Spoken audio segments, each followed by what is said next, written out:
Adjective declinations. This is today's topic. We will discuss this today in detail because it is a very important topic in the grammar of German.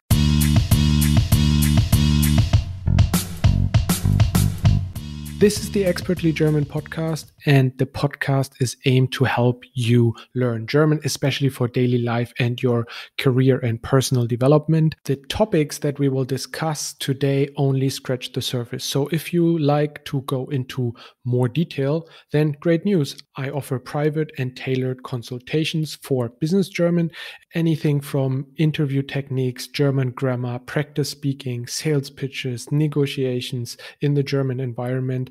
I can help you with that. I used to work in the investment industry in New York, Berlin, and London, and I have many years of experience in teaching my native language as well.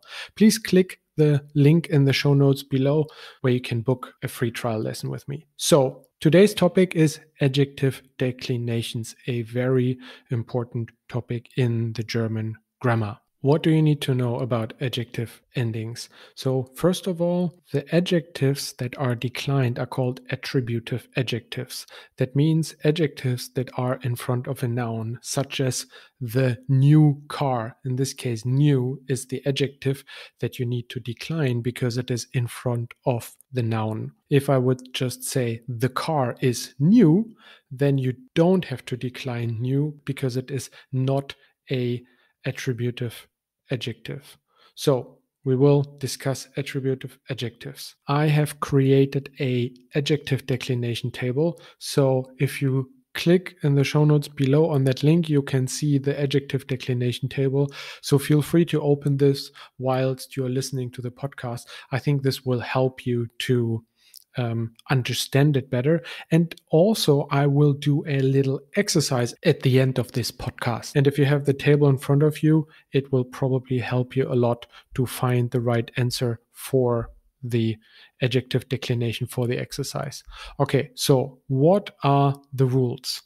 There are three things that are important to determine the declension of the adjective or to determine the ending of the adjective. First, you need to find out in what case the noun is and in what case the adjective that is connected to that noun is. Is it the nominative, accusative, dative, or genitive case?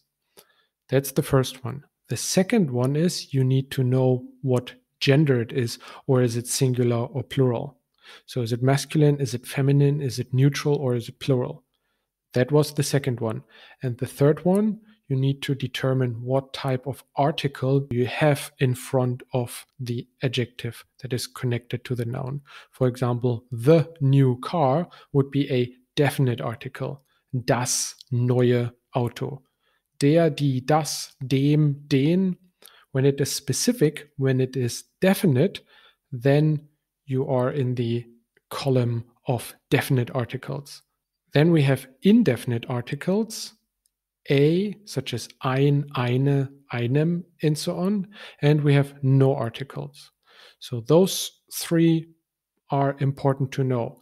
The cases, the gender, and singular and plural, and what type of article you have, or no article. So if you know all those three, you're actually good to go. You then look at the table and try to find out the right adjective ending. For example, der Praktikant schreibt einen langweiligen Bericht. Der Praktikant schreibt einen langweiligen Bericht. The intern writes a boring report. That's the literal translation of that sentence.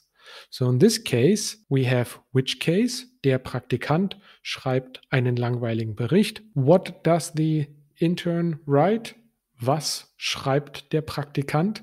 Einen langweiligen Bericht. So we have the accusative case. The second one is what gender do we have? So because it is einen and it is accusative, you kind of can already like derive from that it is the masculine article. The masculine article that we have because it is der Bericht. Einen Bericht in the accusative case is masculine. And the third one is what type of article do we have? Indefinite or definite article? We have einen, which is in English a, and a is an indefinite article. So we have accusative, masculine, and indefinite article.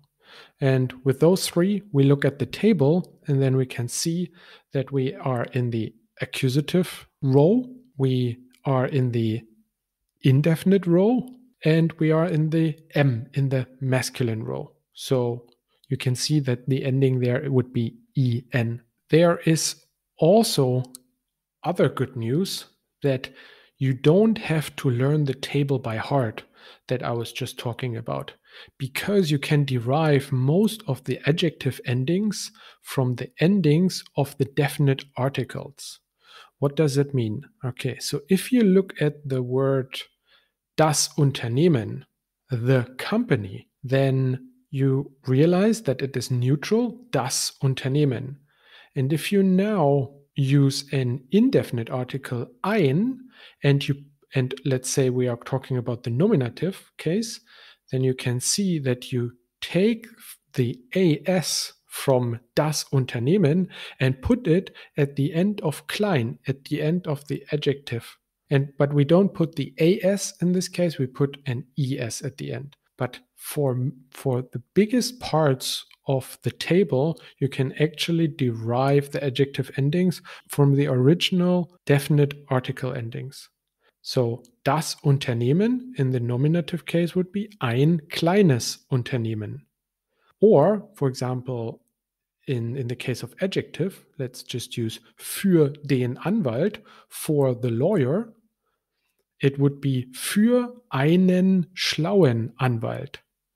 So if we then transfer it to the indefinite article einen, we have für einen schlauen Anwalt. So we end the schlau, the adjective, with an en, and we derive that from the masculine definite article in the accusative case, den.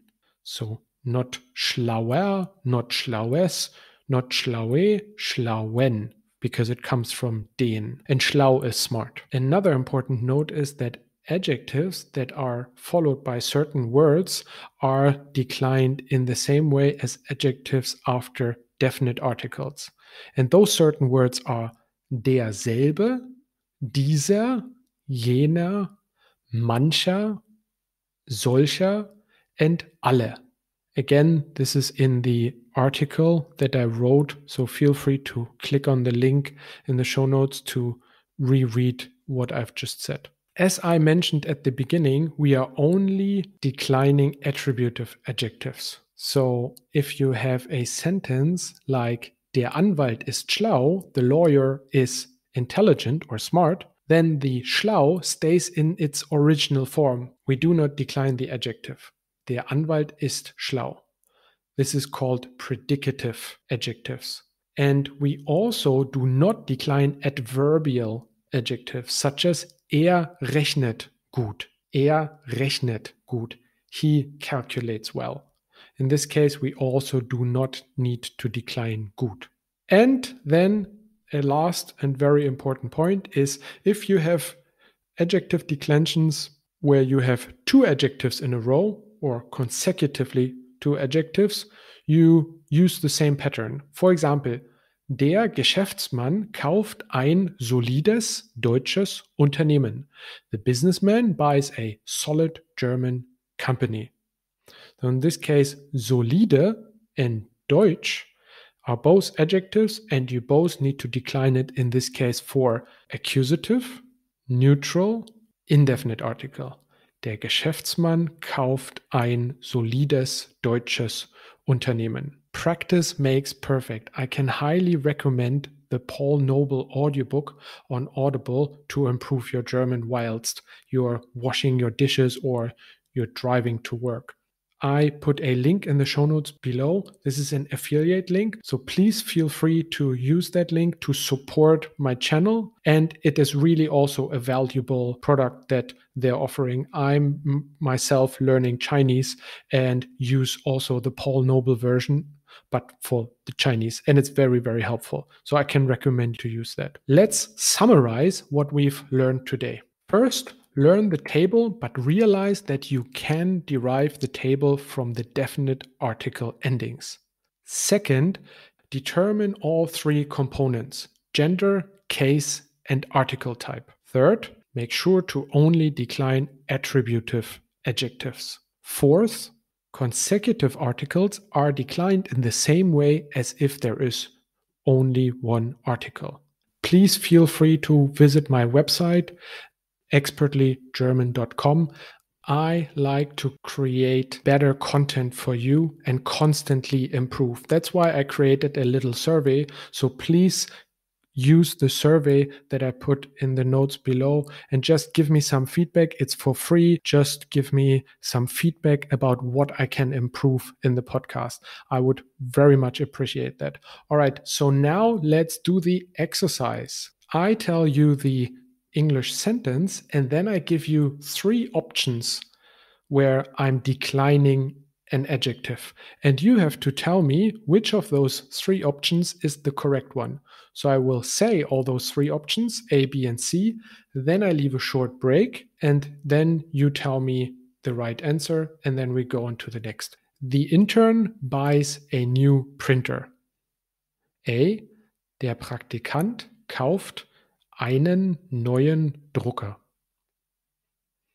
B. Der Praktikant kauft einen neues Drucker. C. Der Praktikant kauft einen neue Drucker.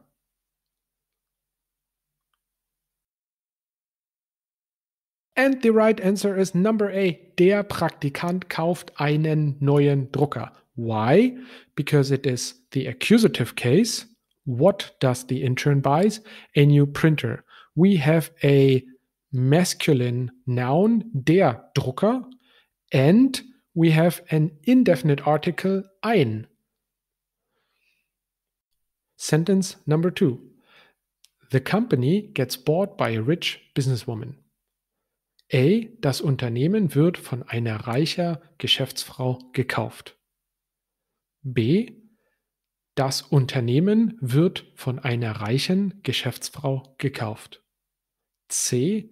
Das Unternehmen wird von einer reichen Geschäftsfrau gekauft.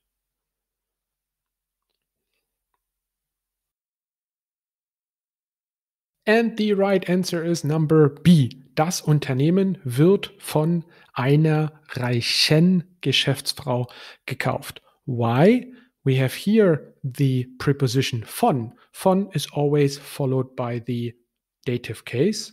And so we have the dative case. We have die Frau, die Geschäftsfrau, so it's feminine. And we have an indefinite article. And if you then look in the table, you will find that the ending that we have to put at the end of the adjectives is an E and an N. Sentence number 3. The Wealth of Nations is a good book. A. Der Wohlstand der Nationen ist ein gutes Buch. B. Der Wohlstand der Nationen ist ein gutem Buch. C. Der Wohlstand der Nationen ist ein guter Buch. Yes, and the right answer is A. Der Wohlstand der Nationen ist ein gutes Buch. Why? Because we have here ist, which is a form of to be, sein, and after the verb to be, we have the nominative case. Exactly. So we have the nominative case, we have das Buch, neutral, and we have ein, which is also an indefinite article. So, der Wohlstand der Nationen ist ein gutes Buch. And the last sentence, the freelancer does the difficult tax return. A. Der Freiberufler macht die schwierigen Steuererklärung. B. Der Freiberufler macht die schwierige Steuererklärung. C. Der Freiberufler macht die schwierige Steuererklärung. And I hope you are right. Congratulations if you are. If not, don't worry. You have a lot more time to improve.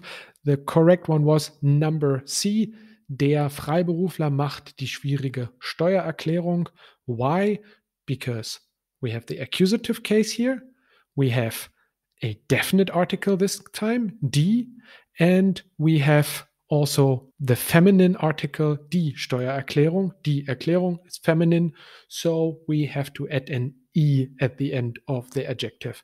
Thank you very much, guys, for today's lesson. As I said at the beginning, I am offering private and tailored German lessons.